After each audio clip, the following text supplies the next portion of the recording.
In today's video, I'm going to teach you how to use Retool for business owners. We're going to walk through the basic process of setting up a simple database table inside Retool, which is a helpful starting point if you want to organize business information, manage records, or build internal tools without a complicated setup. First, go to Retool and open the platform in your browser.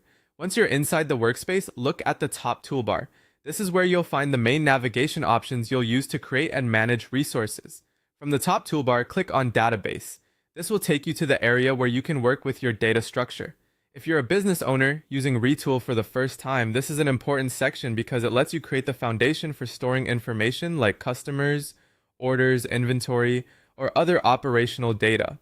Next, create a table. Think of a table as a spreadsheet-like structure inside your database where each row represents a record and each column represents a specific type of information.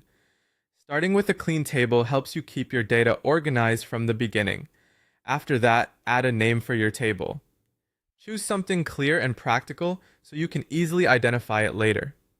A good table name should reflect what kind of data you plan to store inside it. Once the table name is in place, begin adding fields and click Add Column.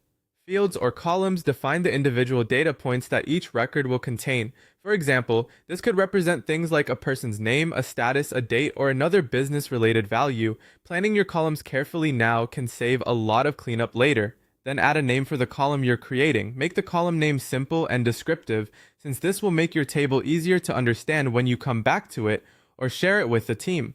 Next, select the PostgreSQL type for that field. This determines what kind of data the column will accept, so it's an important choice for keeping your table accurate and usable.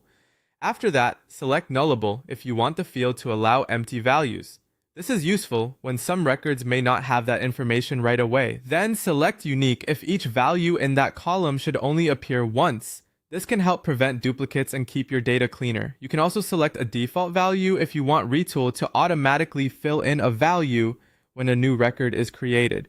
This is especially helpful for streamlining repeated entries.